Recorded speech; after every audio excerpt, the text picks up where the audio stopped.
Hi, folks. So we are here for this week's National Survivor Network weekly skill building session. And this week we're going to be doing just a basic trauma 101 for survivor leaders.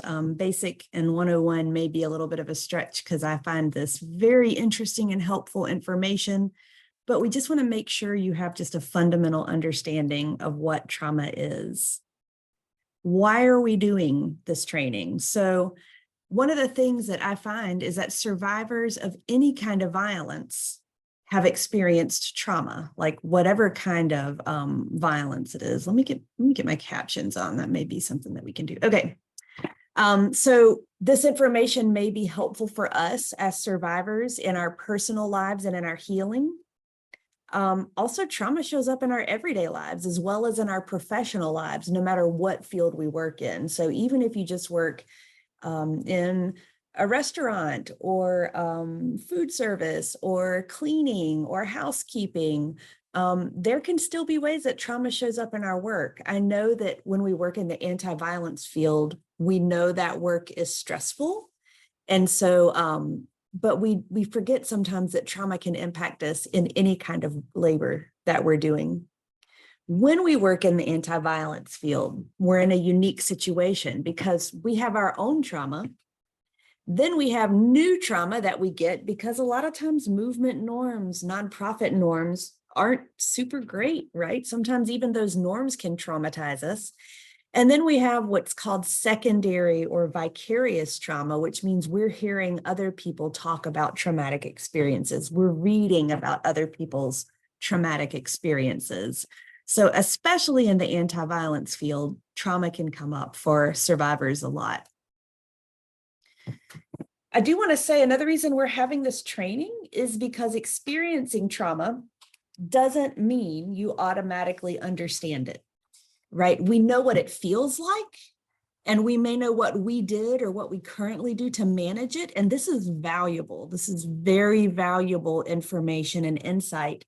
But it doesn't mean we're automatically qualified to train others on trauma. Sometimes the more we learn about trauma, the better equipped we will be to train others on trauma. Also, just because we experience trauma doesn't mean that we are managing our traumas well in any given moment. I'm going to say I've done a lot of trauma work, and there's still some moments where I'm not managing my trauma that well. It also doesn't mean that we understand the connection between collective violence and trauma. So just because you've experienced trauma doesn't mean you automatically understand it. I like to think of, swimming as an example. Just because you went under the water and struggled for a while once doesn't mean that you're equipped to teach someone how to swim, or that you're able to teach a lesson on the physics of buoyancy in water and why things float and why things sink. Like there's so much that we still don't know just because we experienced the hard thing.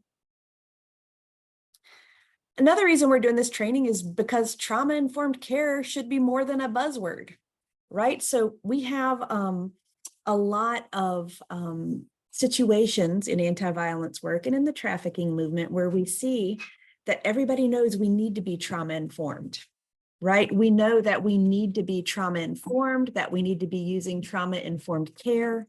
And so when we try to teach trauma-informed care without understanding what trauma is, then we end up treating it like a checklist of practices rather than having it really transform the way we understand relationship.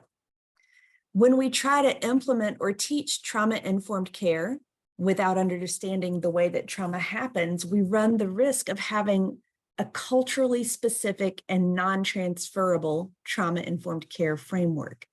There are a lot of really meaningful, relevant, and powerful critiques of trauma-informed care, saying that it's only appropriate in certain cultures.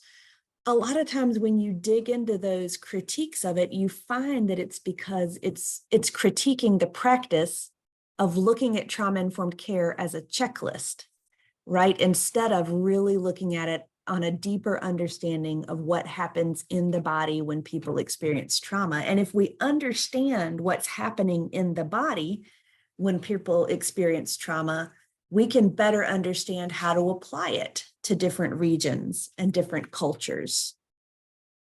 So what is trauma? So when we talk about trauma, we're talking about a physiological response to an event or experience that is deeply distressing or disturbing, which then causes a psychological or emotional reaction. So when I say physiological, that is a word that means in the body. So if we consume or eat or drink something that's toxic to our systems, we may vomit, and that's a physiological response, right? That's a body response. You didn't decide to vomit. You didn't, it just happened, right? We ate something that triggered that in our system and caused it. So that's what we mean by a physiological response, is that your body has an automatic embodied response to some sort of stimulus. When we talk about trauma, we don't mean the experience itself, but rather our response to it and the way it gets embedded in our bodies. And this is why we can't compare traumas, because people may have different responses to the same situation, right? They may have experienced the same situation or the same kind of violence, but they experienced it in different contexts, with different bodies, with different complicating factors, right?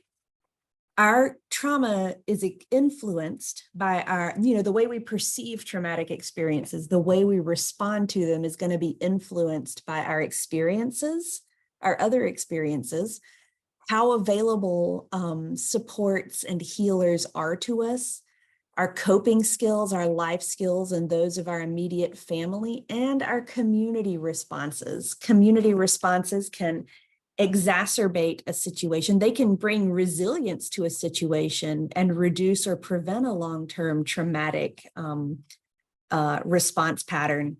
Sometimes they can exacerbate it and make it more likely, right? So trauma can happen differently in different settings. Again, a trauma response is a physiological activation. Physiological means, again, it's in your body, it happens in your nervous system. And there are much fancier ways to describe this, but the short version is something happens that leads you to feel fearful, and your body releases fight or flight chemicals unconsciously. You don't choose to release them. You can't make a conscious choice to think your way out of releasing them. You can't be like, I don't think I'm going to have a fight or flight chemical response next time. It just happens.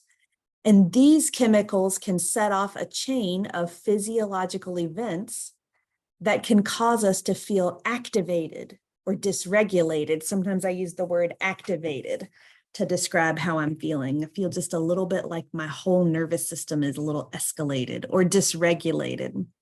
This part is true across cultures. This is human biology, right? This is what our bodies do. This is what a lot of animals' bodies do when they experience frightening or unsafe situations. But what we find distressing or disturbing is not universal. So trauma is a physiological response to an event or experience that is deeply distressing or disturbing, which then causes a psychological or emotional reaction, which we talked about. But the cultures that we belong to, and that can include our country, our community, our family systems, our tribe, wherever you consider your sense of belonging to come from, those things shape what we find distressing or disturbing, even though the biology of how it happens is the same. So what might cause trauma in some cultures might not really be considered traumatic in others, right? But that doesn't mean that the fundamental biology is different. And this is why viewing trauma-informed care as a checklist of practices, really specific practices, is insufficient. And it's going to be ineffective when we're working with diverse populations if we just norm our checklist of what we do to be trauma-informed on one group, which is often the dominant group. We'll revisit this concept throughout our session today. So traumatic situations, there's a lot of them, but some things we could think of that might be a traumatic situation, like losing a parent, experiencing an assault, experiencing discrimination, especially if it's ongoing, being trafficked, right? Most people, if we really get down to it, have probably experienced traumatic situations like this. That does not mean that we all know what it feels like to have a specific traumatic experience, but it means we know what it feels like to be traumatized, right? So trauma is pretty universal in that sense. That again, just because we've experienced some trauma doesn't mean we understand someone else's trauma, but it means we know what that feeling is. So here's where we start breaking down fight, flight, or freeze, okay? So generally, what someone who is not having a trauma response feels is there in the middle. And that we sometimes in some traditions of psychology, they refer to that as the window of tolerance. And that's where you feel grounded. You're able to feel some sense of safety. Your communication is clearer because you're not as overwhelmed. You might feel alert, but not like hyper alert to the point of feeling anxious. You may feel calm, but not without shutting down entirely, right? So depending on what is happening in your body, we can have a higher level of physiological arousal, which is sometimes correlated with feeling that fight or flee response. And when your level of physiological arousal, your nervous system is pumping those chemicals, you're freaking out, you're having the response, you'll feel hyperarousal, stress, anxiety.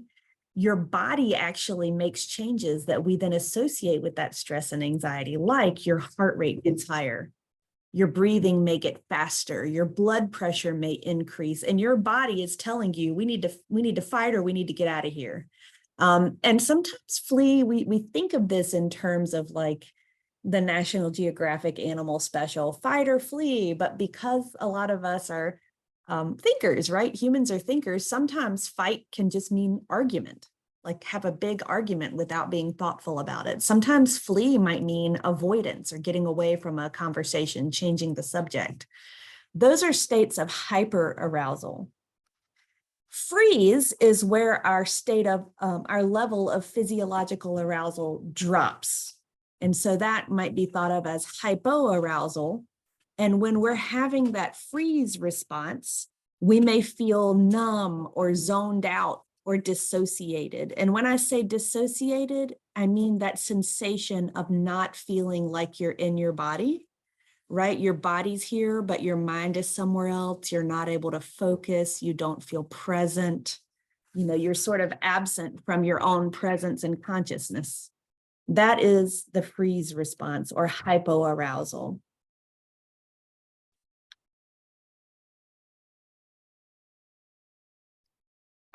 So because hyperarousal we have shown as a higher level, like above the window of tolerance, it's a higher level of physiological arousal, and the freeze response is a lower level or hypoarousal, it might lead someone to have the misunderstanding that we start in a window of tolerance and that we either flow up or down in a directional way. But there's actually another way of understanding this too, which is, what does the process of getting activated look like? You can find images of this online that are way more complicated, but I just want to give the basic one, right? So we start at the beginning of this curve, right? The bottom part of the curve is where we're in that window of tolerance. We're able to manage our frustrations and discomfort. Sometimes people will call that as distress tolerance. I'm able to have some distress or discomfort without it sending me on this exciting roller coaster ride, right? And I have that little wavy line at the top of that level to remind us that sometimes we flow in and out of that state, right? You start to feel that distress and you start to notice that you first start to notice you're getting out of that window of tolerance. A lot of times, especially as we do work on ourselves and our trauma and learn about our trauma and triggers, a lot of times we start to notice when we're on that little curve and we can bring it back down into the window of tolerance before it goes on the whole journey, right? We're able to get ourselves back regulated again. So you start to have something comes up, right? A trigger, a situation that's unsafe, something happens. You don't feel safe, you're worried, you're fearful. a lot of times the first place we go is flee, right? That's where you want to get away from the threat. And that's often accompanied with that sense of anxiety or panic or fear, right? And a lot of times if we can't flee, then we realize we need to stay and fight, right? And so that's where we're starting to see this sensation of anger or rage or frustration. Well, if we're realizing fighting's not going to work, no matter what we do, this fighting is not going to help and there's nothing we can do, we shift into freeze. And so you can think about freeze as being an immobilization. You can't move, you're dissociated, maybe you can't speak in that moment. That's kind of like in the wild, if we think about our National Geographic Animal Special again, that's where you recognize this is going to happen and there's nothing you can do and you just shut down, right? And then after the immediate threat has gone away, if we think of the immediate threat and the horrible thing happening being at the top of this curve, after that thing is no longer happening, we start to come back down and we may pass back through fight or flee, right? Which is why a lot of times after we've been through something traumatic, that initial numbness is replaced with rage, right? Because we're coming back down. And then we may come down from that rage back into this just more lingering anxiety. And then hopefully, and especially with support, we can get back into that window of tolerance. And we call that phase, as you're coming back down, deactivation. We can think of fight, flight, and freeze as dysregulation. When you're in that area, you're experiencing what some people call emotional dysregulation. That means that you're in a space where it's really hard to regulate what your feelings are doing to your body in that moment, right? So this is what this trauma activation process looks like. And at each of these stages, your body gives you signals. So a lot of people who do what we call somatic healing or healing in your body, which this model goes very well with, a lot of people who do somatic healing, a lot of that process is learning what is the signal your body is giving you when you're about to enter that flee. Because if you can start to recognize that you're feeling dysregulated, then you can learn some coping strategies that can help you manage that dysregulation in a way that it doesn't quite go on the whole roller coaster ride with you, right? That's a long lifetime work and not always easy to do, but that is what the idea behind somatic therapy is. So I'm going to pause and just take this in because this is a lot. Right? This is where your body has a physiological process that you enter into when you're in an unsafe or fearful situation. Sometimes we have what we call a trigger. Okay, so we've talked about what trauma is, how it's something that's bigger for us to handle, combined with not having support. It can be triggered at a later point. Like when we have a traumatic experience, it can be triggered again by an event reminder. And that could be an internal stimulus, something that happens within you, a feeling, a worry, something similar, a certain kind of pain, or an external stimulus. And when it's external, that might be something like a smell or a sound or a place, right?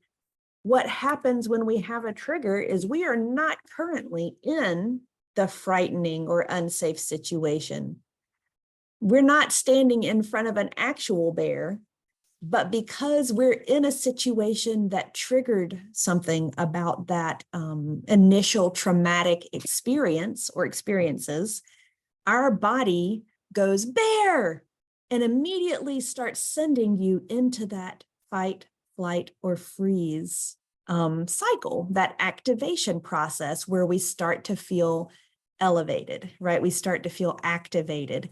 And it may be that in that moment, we're not actually in any danger. No one may be upset with us. There may not be any threat to our physical or emotional safety, but because something triggered that process, our body is pumping all those chemicals through you. Your breathing is changing, your heart rate is increasing, your blood pressure is getting higher, as if you're actually in it.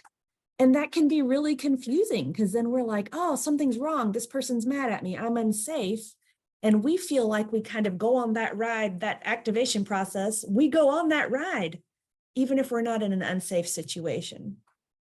That's what trigger means. So I know trigger and trigger warning are phrases that have been misused. And then after we've created this false idea of what it is, people have made fun of it. But a trigger, that does not mean that someone is upset. It doesn't mean someone's offended. When you're triggered, your body responds physiologically as if you are currently in that traumatic situation again, and you have that physiological embodied response of dysregulation. Trauma responses can be triggered by smells, sounds, places, physical sensations, or kinds of touch, people. And when we start paying attention to what our body is telling us, we can learn how to navigate those triggers, right? We can notice before we're on that activation ride that it's starting, and kind of check out if we have the opportunity to do so, and just kind of figure out, like, wait, before I go on this ride, let me stop for a moment. Am I safe? Is this thing really happening? Is it really a bear? Remember, systemic and cultural oppression can be a traumatic themselves. Living under racism, misogyny, homophobia, transphobia, fear of immigrants, all of these things can be traumatic to experience. And different countries and cultures understand trauma differently. So trauma has impacts. It can have emotional impacts, physical impacts, cognitive. That means it can impact our thinking and memory, behavioral, social, developmental, meaning it can, depending on when it happens in your life, it can slow development, and some resilient impacts where we are forced to learn some skills and strategies that we wouldn't have had to learn otherwise. That doesn't ever mean that it's good that we experience trauma, but I think we can honor the fact that we've all learned things and strategies as a result of our lived experience. So just because someone has a traumatic experience and a trauma response doesn't mean that they have any kind of disorder at all or any mental health issue, right? We can rebound. Some people may rebound from a traumatic experience after a period of time without having any kind of disorder. Sometimes if you're struggling to kind of get back regulated again, you may have what we call post-traumatic stress syndrome or post-traumatic stress disorder. And that can develop if we experience the trauma responses, life challenges, and flashbacks over a period of time. We first learned about that through war veterans, but we also know that people who've experienced sexual abuse, sexual violence, and other kinds of attacks and harm may develop PTSD. But sometimes, and this is often the case in trafficking, people develop complex trauma or developmental trauma, and that can occur when we're in a traumatic situation for a prolonged period of time, or if we experience repeated traumatic incidences that disrupt our ability to stay in that window of tolerance. So imagine that arc again. Remember that visual. We can even go back to it. Let's go back to that visual. Imagine that you are going into this situation and you're never able to deactivate. You're always in fight or freeze, right? Because you can't flee. Maybe it's because your home environment is not safe and you're always in that place with these chemicals. It can impact your long-term nervous system chemistry, right? It can impact your ability to learn basic regulation strategies that a lot of us ideally would learn in our youth. And so that's where we start to see complex or developmental trauma happen. And that's where you've spent so much time in that fight and freeze zone of activation that getting back emotionally regulated is really challenging, right? We know there's been some research on adverse childhood experiences, or ACEs, And I do want to name that the original ACEs study, let me describe what it is first. The ACEs study is where they looked at people who had a certain kind of insurance. They did a study on their people who were being insured by this company. And they found that they identified these 10 situations or traumatic experiences. And the more of them that their clients had experienced, the more likely they were to have longer term poorer health outcomes, physical health outcomes. And so the 10 they identified were emotional abuse, emotional neglect, physical abuse, physical neglect. Oh my goodness. And so I'm not even seeing what the other two are. And the other one I believe is sexual abuse, child sexual abuse, substance abuse, mother treated violently or witnessing partner violence in the home, separation or divorce of your parents, mental illness in your home, untreated mental illness or untreated substance use in your home. We know that people can have those and people can be separated and divorced and be have very well managed, safe homes. But we're talking about when it's unmanaged, or an absent or incarcerated parent. Right. And so the more of these that the people experienced in their childhood, the more likely they were to have poor health outcomes. Now, this population were all people who had a certain kind of insurance through their employer. They're definitely not reflective of the population at large. So it's limited. What we can do with it is limited. There has been a lot of interesting studies and research done recently looking at this with a racial justice lens and accounting for how that lens might change how we understand ACEs. But what we found is a higher number of ACEs is associated with higher incidences of chronic disease, mental illness, violence, smoking, alcoholism, substance use disorder, emphysema or chronic bronchitis, depression, autoimmune disorder, divorce, and a shortened lifespan. We want to be thoughtful not to use these in deterministic ways. Having higher ACEs doesn't mean you're going to have these things. And it's definitely not your fault that these things are in your life, but we statistically do see higher incidences of poor health outcomes among people with higher levels of childhood trauma. To give you an idea of the prevalence data from the CDC, this is what it looks like. 12.5% of the general population surveyed in this study had 4 or more ACEs, which is considered a high ACE score. Most of us, if you think about our numbers, they're pretty high. Those of us who are trafficking survivors may have significantly higher numbers than that. It's harder to find prevalence breakdowns at that level. Now, part of why we know that not everybody has poor outcomes just because they have a high level of ACEs is because we know there's protective factors that can promote resilience. And a lot of times we think about resilience as some sort of innate quality. This person's more resilient than another. But the reality is that there's actually a lot of things that can happen in our families and in our communities that build resilience for people and help them have either less exposure to childhood trauma or greater ability to recover from it if they do. One of the criticisms often offered when people talk about trauma-informed care is it assumes that trauma is an individual experience. You had trauma because this thing happened to you. And if we always see trauma individually, we may always think about individual solutions or treatments for trauma. So we don't want to just treat the trauma in people without really digging into how we can address root causes of trauma. Trauma-informed care can run the risk of focusing on pathology rather than fostering well-being. Healing-centered engagement was developed by Sean Jenwright. I highly recommend taking a look at that, but it is culturally grounded and views healing as the restoration of your identity. That this trauma comes from not being sure who you are or if you're safe, right? Those experiences give us this feeling that we're not sure who we are, if we're lovable, if we're safe. Healing-centered engagement looks at communities and looks at our trauma in the context of the communities we're in and how we can have communities that foster well-being.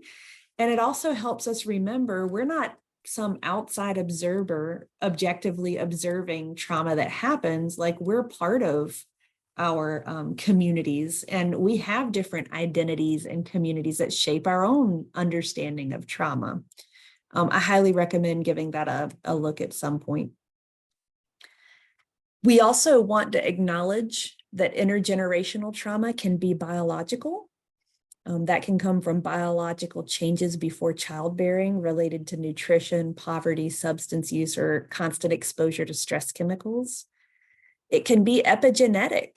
And so epigenetic is a biology field where they're learning that trauma, like constant exposure to trauma, actually changes the phenotypes on how cells read genes. And so children literally inherit genetic changes, epigenetic changes from their parents or grandparents that happened before childbearing, right? That's wild. Looking up epigenetics is very interesting.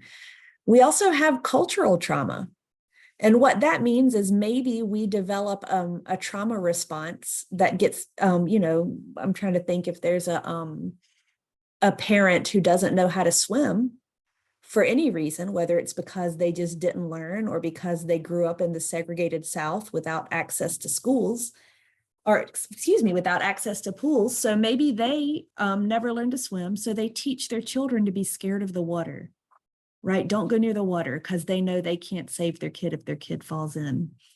Well, that kid may grow up not knowing how to swim and having fear of water, and you may have that get handed down through generations to where those children then raise their children to be scared of water, right?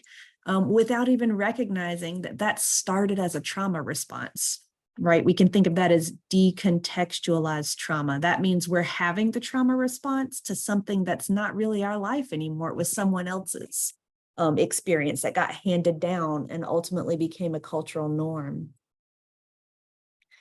We always want to remember, and this is a slide by Madison Van Epps, who's an MPH, now has her MPH, but I worked with her when she was a student. And this activity is really powerful. If you think about, would you rather spend the night in a haunted house or sleep in a dark cave full of bats? People are going to give different answers. There's no objective, this one is more frightening. And a lot of times people will say things like, oh, well, I'd rather sleep in a haunted house because I don't believe in ghosts. I'd rather sleep in the cave because at least I know what a bat is. At least I know bats are real. I'd rather stay in the one that I at least know what it is. When you let people think about their reasons for what they chose, you realize our past experiences shape what we choose. A lot of times when we see people, clients, friends, ourselves in situations that cause trauma, it can be very easy to be judgmental and to think that we should have made better decisions. And a lot of times we forget that the options available to us were limited and not ideal, right? Sometimes we may judge someone for doing something that we've considered high risk. But the reality is they're not choosing between spending the night in a haunted house and spending the night in a luxury hotel. They're choosing between a haunted house and a bat cave, and they are making the best choices that they can based on their experiences and what's available to them. So this is a good reminder to not be judgmental. So we're not going to go into a lot of detail on trauma-informed care because I think we'll get into that next week on our teaching trauma session, but I did want to give just a basic high-level overview. So when we do trauma-informed care, all that's really about is, rather than assuming that most people you're encountering don't have trauma and then making accommodations for the people who let you know that they do, trauma-informed care means you set things up to assume people you're going to interact with may have trauma, and you're very careful moving forward rather than just starting with a standard strategy and changing it if they tell you that they're traumatized or have had trauma or are having a trauma response. SAMHSA offers the principles of trauma-informed care. You can find this online. They include safety, trustworthiness and transparency, peer support, collaboration and mutuality, empowerment, voice and choice, and then cultural, historical, and gender sensitivity. So we want to remember what is safe for you may not feel safe for someone else, right? That's got to be self-determined. We want to be trustworthy and transparent with people. We don't want to have a gotcha moment and feel like we've caught them or we've tricked them into getting what we need out of them. We want to be transparent about what we're doing. We want to give them that voice to make their own decisions. That's the fundamentals of person-centered or survivor-centered care. And this cultural, historical, and gender sensitivity doesn't just mean we're aware that people have different identities and cultures and communities and may be impacted at different rates. It means we really understand cultural and historical and intergenerational trauma and change the way we do trauma-informed care to be more responsive to that. It's important for us to think about trauma-informed care because being able to feel safe with other people is probably the single most important aspect of mental health. Safe connections are fundamental to meaningful and satisfying lives. And this is a quote from Bessel van der Kolk, who wrote the book, The Body Keeps the Score. This is just a good reminder that by providing trauma-informed care, we are helping people relearn how to feel safe with other people, how to kind of bring themselves down from that activation process and how to stay more often in that window of tolerance just through modeling safety with them. I'm going to stop the recording now. Thanks so much for joining us.